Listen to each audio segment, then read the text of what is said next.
President Bola Tinubu has named Olukoyede as the chairman of the Economic and Financial Crimes Commission. Hi, welcome to what's happening. These are the top 10 stories. At number 1, President Bola Tinubu has appointed Olukoyede as chairman of the Economic and Financial Crimes Commission, EFCC. Presidential spokesman Ajuri Ngalale announced this in a statement on Thursday. Ngalale explained that Olukoyede's appointment is for a renewable term of 4 years in the first instance, pending Senate's confirmation.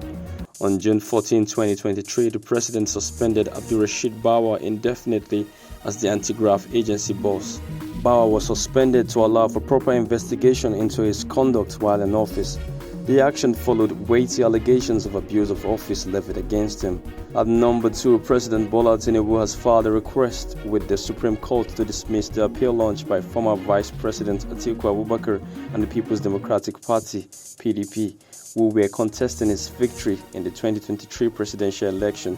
Tinubu cited the appeal as abusive and called for its dismissal. He maintained that Atiku and the PDP did not substantiate their claims and arguments during the tribunal. At number 3, the Minister of Communications, Innovation and Digital Economy, Dr. Bosun Tijani, says 90% of Nigerians should be digitally literate by 2030. Tijani announced that the federal government has plans to train 3 million Nigerians in technical skills in the next few years. The minister further stated that the federal government plans to set up hardware training centers in popular tech hubs like Abia in Abia State and Computer Village in Lagos State. He said the goal is to advance manpower development and expand job opportunities for over 200 million Nigerians. At number 4, the West African Examinations Council has denied any association with a publication that declared Abia State as the top performing state in the 2023 West African Senior School Certificate Examination for Nigerian school candidates. In a disclaimer issued and signed on Thursday by the AG Head Public Affairs Moyishola Adesina, WAEC asserted that the claim was entirely false. WAEC also cautioned against giving any credibility to media outlets spreading this inaccurate information. The statement added that certain platforms driven by a desire for controversy were attempting without success to involve the council in political matters and tarnish its reputation. At number 5, over 100 bandits have been reportedly killed by the airstrikes of the air component of Operation Hadarin Daji in the Maru local government area of Zamfara state. A top military source also confirmed that the bandits got information about the troops' presence along the routes, which forced them to withdraw back to the then Sado axis of Maru local government area of the state. The Nigerian Air Force strikes, however, engage and targeted the terrorist group, neutralized and burnt over 100 of them with their motorcycles, while several others sustained various degrees of injuries. At number 6, emergency nurse in Nigerian on Thursday expressed concern over what they call poor working condition in most government hospitals across the country.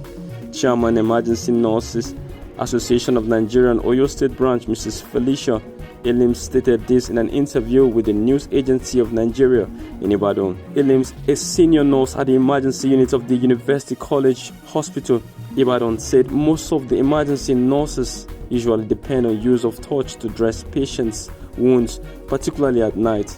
She said that if the trend should be allowed to continue, it might further worsen the mass exodus of nurses currently being witnessed in the health sector. At number 7, the House of Representatives has successfully screened and confirmed the presidential nominees for the board and management of the Niger Delta Development Commission. These nominees were presented before a House ad hoc committee assigned to conduct the screening. This move followed President Bola Tinubu's letter to the House of Representatives seeking ratification for the chairman and governing board of the Niger Delta Development Commission, as required by the Niger Delta Development Commission Act. At number 8, European Union lawmakers voted on Thursday to exclude Elon Musk from the shortlist for the Sakharov Prize, the EU's top human rights award. The fourth runner for the prize is Mahsa Amini, an Iranian Kurd who died while in police custody in Iran last year, and the Women Life Freedom movement that emerged to protest her death and condemn Iran's government.